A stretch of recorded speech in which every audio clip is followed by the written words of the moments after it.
পেহেলগাঁও ঘটনার 15 দিন পর ভারতে প্রত্যাঘাত এবং আমরা দেখেছি যে পাকিস্তান কিন্তু এই 15 দিনের মধ্যে একাধিকবার সীমান্তে তারা গুলি চালিয়েছে, কিন্তু ভারতের প্রত্যাঘাত যে এভাবে হবে সেটা বোধহয় কার্যত বুঝে উঠতে পারেনি পাকিস্তান, এবং মধ্যরাতে তাদের সেই সাইরেনের আওয়াজেই দিন কাটবে পাকিস্তানবাসীর, সেটাও বোধহয় কার্যত কিছুটা হলেও অকল্পনীয় ছিল পাকিস্তানের কাছে।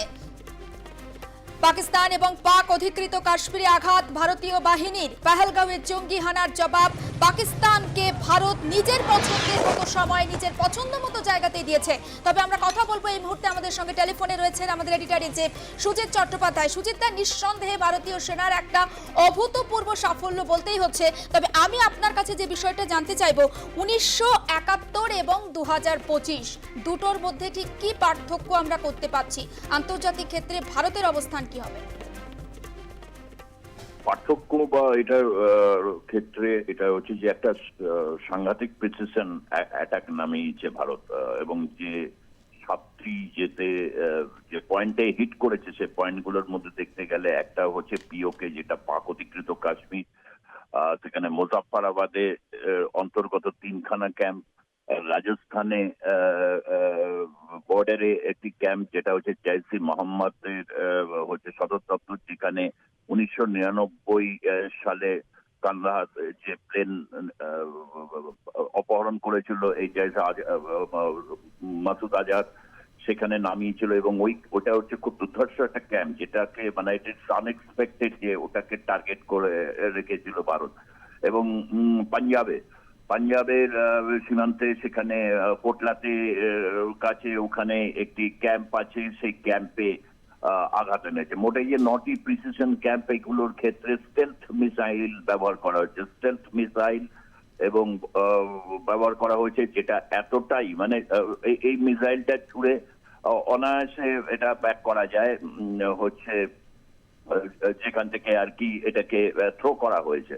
পাকিস্তান নিজেও স্বীকার করেছে, তাদের যে প্রতিরক্ষা মন্ত্রী তারা বলেছে তারা যোগ্য জবাব দেবে, এবং তারা স্বীকার করেছে যে ভারতীয় সীমানা থেকেই এটা ছোড়া হয়েছে। ভারত কখনোই কিন্তু সীমানা অতিক্রম করে গিয়ে তারা আক্রমণ করেনি, এবং এটা হচ্ছে বা পাকিস্তানের কোনো সামরিক ঘাঁটিতে কিন্তু আক্রমণ করেনি। যেটা করা হয়েছে জৈশ ই মোহাম্মদ এবং লস্কর ই তৈবার সমস্ত ঘাঁটিগুলোতে তারা ধ্বংস করে দিয়েছে রীতিমতো, এবং এতটাই নিখুঁত ছিল। কেননা কিছুদিন আগে আমরা দেখেছি যে পাকিস্তান চীন থেকে এয়ার ডিফেন্স সিস্টেম নিয়ে এসেছিল, সেই এয়ার ডিফেন্স সিস্টেমকে ফাঁকি দিয়ে এই যে অ্যাটাক মানে করতে পেরেছে, এবং তার র্যাডারের কোনোভাবেই ধরতে পারেনি, এবং সেটা একটা বিরাট সাফল্য ভারতের যে সামরিক শক্তি নিয়ে যে কেন বিশ্বে সে 4র্থ স্থানে রয়েছে সেটা প্রকাশ পেয়েছে। ইতিমধ্যেই পাকিস্তান সে সুর গাইতে শুরু করেছে যে সাধারণ নিরীহ মানুষকে আক্রমণ করা হয়েছে, কাপুরুষোচিত জবাব,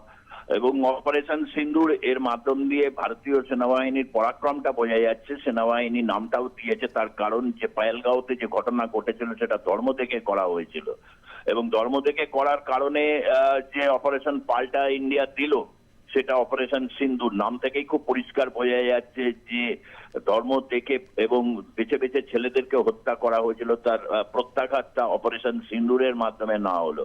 পাকিস্তান হকচকিত হয়ে গেছে, গোটা বিশ্বের কাছে সমর্থন আদায় করতে চাইছে, এবং ইতিমধ্যে ডোনাল্ড ট্রাম্প মার্কিন প্রেসিডেন্ট, তাকে জিজ্ঞেস করা হলে তিনি বলেছেন যে ভারত এটা জানাই ছিল যে ভারত প্রত্যাঘাত করবে, এবং সেটা কিভাবে করবে সেটা অপেক্ষায় মনে হয়েছিল গোটা বিশ্বই যে প্রত্যাঘাতটা কিভাবে হবে। এবং দীর্ঘদিন ধরে যে দশকের পর দশক ধরে যে এই ধরনের সন্ত্রাসবাদ করা হচ্ছে সীমান্ত পার থেকে, বিশেষ করে হচ্ছে পাক অধিকৃত কাশ্মীর, মুজাফফরাবাদ, রাজস্থান সীমান্ত এবং হচ্ছে পাঞ্জাব সীমান্ত, এই সীমান্তের বিভিন্ন জায়গা থেকে যে সন্ত্রাসবাদের ঘাঁটি সেটা প্রমাণিত হয়ে গেল। বিশ্বকে বারবার করে ভারত বলতে চাইছে এটাই যে লস্কর ই তৈবা বা জৈশ ই মোহাম্মদ এই সন্ত্রাসের মাধ্যমে যে প্রক্সি ওয়ার চালিয়ে যাচ্ছে, এটা ডোনাল্ড ট্রাম্পের কথা থেকে পরিষ্কার যে দীর্ঘদিন ধরে এবং শতাব্দী প্রায় ছুঁয়ে যাচ্ছে এই ঝামেলাটা চলছে, এর নিষ্পত্তি হওয়া দরকার। ইসরায়েল থেকে শুরু করে অন্যান্য সমস্ত দেশই ভারতকে সমর্থন দিয়েছে, এবং যা জানা যাচ্ছে এই ঘটনা যাতে এক্সক্যালেট না করতে পারে, অর্থাৎ পাকিস্তান যে বলছে প্রত্যাঘাত করবে সেটা যাতে আরো বর্ধিত আকার না পায়, ইতিমধ্যে রাষ্ট্রসংঘ তার বিবৃতি দিয়েছে। ভারত তার কাজ করেছে, এটা যুদ্ধ না, এটা মানে এটা বৃহত্তর আকারে মানে হরাইজন্টাল একটা হচ্ছে অ্যাটাক, হচ্ছে সার্জিক্যাল স্ট্রাইক বলা যেতে পারে। এবং এই surgical strike, precision surgical strike এতটাই যে পাকিস্তানের ভেতরে আভ্যন্তরীণ অবস্থাটা বোঝা যাচ্ছে। কেন লোকালয়ের মধ্যে বেশ কিছু জায়গায় এই জঙ্গি ঘাঁটিগুলো তৈরি হয়েছে। লোকালয়ের মধ্যে জঙ্গি ঘাঁটি তৈরি করার অর্থই হচ্ছে যে সাধারণ মানুষ কতটা ওখানে নিরাপত্তার অভাবের মধ্যে রয়েছে পাকিস্তানে। এবং বোঝাই যাচ্ছে যে সেখানকার ডিপ অ্যাসেট যারা রয়েছে তারা এই ঠিকানা সন্ধান দিয়েছে, যে কারণে হচ্ছে এইগুলো হচ্ছে এই মিসাইল গুলো গাইডেড মিসাইল, এবং এই মিসাইল গুলো মানে করে যে এয়ার স্ট্রাইকটা করেছে ভারত সেটা হচ্ছে স্টেলথ মিসাইল। এবং স্টেলথ মিসাইল, এই স্টেলথ মিসাইলের মধ্যে দিয়েই ভারত কিন্তু প্রমাণ করে দিল যে মিসাইলের ক্ষেত্রে তার শক্তি সে কতটা ধরে।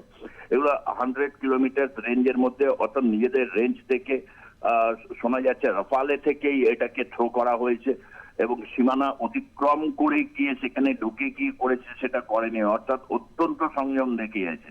যে পাকিস্তানের যে সামরিক বেস এগুলোকে লক্ষ্য ছিল না, লক্ষ্য ছিল হচ্ছে পাকিস্তান যেভাবে এই জঙ্গি সংগঠন জাইসে মোহাম্মদ এবং লস্কর ই তৈবা এদেরকে যেভাবে মদত দিয়ে গেছে, সেই মদতের পাল্টা একটা জবাব পহেলগাঁও কাণ্ড হচ্ছে সমস্ত কিছু সীমানা অতিক্রম করে গেছে।